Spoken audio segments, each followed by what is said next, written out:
புதுக்கோட்டையில் உள்ள மின்வாரிய அலுவலக வளாகத்தில் தேங்கியுள்ள மழை நீரால் கடும் பாதிப்பு ஏற்பட்டிருக்கிறது. விவரங்களை தர காத்திருக்கிறார் செய்தியாளர் ஷேக் அப்துல்லா. விவரங்கள் என்ன?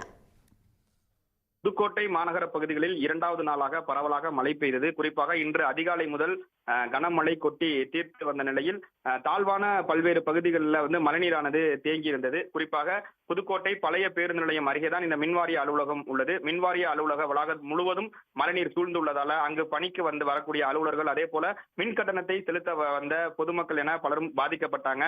மேலும் அந்த பகுதியில் சூழ்ந்திருக்கக்கூடிய மழைநீரை உடனடியாக அப்புறப்படுத்த வேண்டும் என்ற கோரிக்கையும் எழுந்து வந்தது.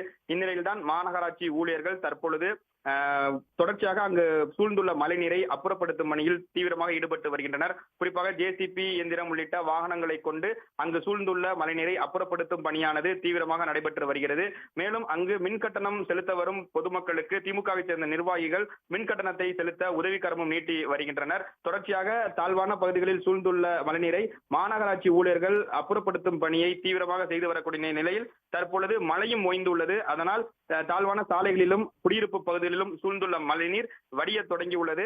இனி வரக்கூடிய நேரங்களில் மழை பெய்தால் அந்த மழையையும் எதிர்கொள்ள மாவட்ட நிர்வாகம் சார்பில் பல்வேறு முன்னெச்சரிக்கை நடவடிக்கையும் மேற்கொள்ளப்பட்டுள்ளதாக மாவட்ட நிர்வாகமும் தகவல் தெரிவித்துள்ளது. உடனுக்குடன் செய்திகளை தெரிந்து கொள்ள சன் நியூஸ் பெல் ஐகானை கிளிக் பண்ணுங்க.